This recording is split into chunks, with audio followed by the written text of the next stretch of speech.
മുത്തേ double punishment. Salary cut ചെയ്യാം. Salary cut ചെയ്യാം. എന്താ പറയുന്നത്? സാലറി കട്ട് ചെയ്യാം. അതല്ലേ പണിഷ്മെന്റ് അല്ല. അല്ലെങ്കിലും ഞാൻ ചോദിക്കുന്നത്, അല്ലെങ്കിൽ ഈ ജീമ്പൂമ്പൊക്കെ എന്തിനാ സാലറി കൊടുക്കുന്നത്? ഇവൻ ജാസി വരുന്നതിന് മുമ്പ് ഇവൻ തന്നെ ഇവിടുത്തെ ക്ലീനിങ്ങും കുക്കിംഗ് അല്ല ക്ലീനിങ് അല്ല. ഇപ്പൊ ക്ലീനിങ് അടക്കം ജാസിയാ ചെയ്യുന്നത്. ഇവൻ ആകെ ഇവിടെ ചെയ്യുന്ന എന്താ? ഡ്രസ്സ് അലക്കുന്നത്. പിന്നെന്താ ചെയ്യുന്നത്? ഇനി എന്തെങ്കിലും ഇത് ചെയ്ത കുറ്റക്കേട് ചെയ്ത സാലറി കട്ട് ചെയ്യും. ഓനതൊന്നും പ്രശ്നമല്ലാണ്. ഓൻ എന്തിനാണ് പൈസ? അവർക്ക് തിന്നാനിട കിട്ടുന്നുണ്ട്. 3 നേരം നല്ല വേശ കിട്ടുന്നു. ഇവനത് മതി. ഇവന് പൈസ ഇവനെന്താന്ന് അറിയില്ല. ഇത് കുറച്ചുണ്ട്.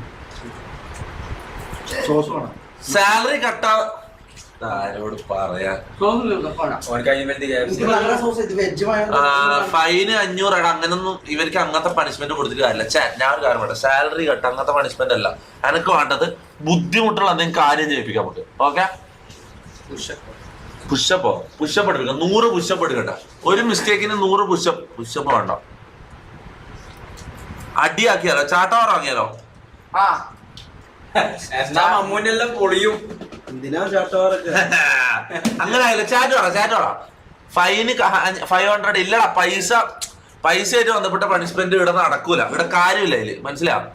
ഇവിടെ ആർക്കും പൈസന്റെ ആവശ്യമില്ല. അതാ ഇവിടെ എല്ലായിടത്തും എല്ലാ കാര്യങ്ങളും നടക്കുന്നുണ്ട്. അതുകൊണ്ട് ആർക്കും പൈസന്റെ ഇവിടെ അതില്ല. മനസ്സിലായി? No food cut. അത് മതി. ഫുഡ് കട്ട്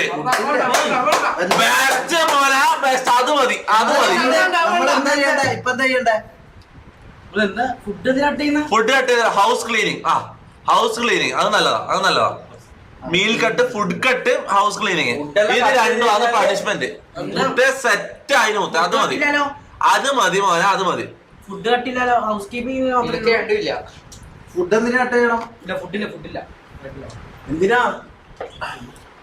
ഓക്കെ, നാളെ അടുത്ത ലൈവ് മുതൽ ഇപ്പത്തെ പോട്ടെ. ഇപ്പൊ ബോർഡ് തൂക്കിട്ടെ. മാറിയ അങ്ങോട്ട് ആ ബോർഡ് തൂക്കിട്ടെ.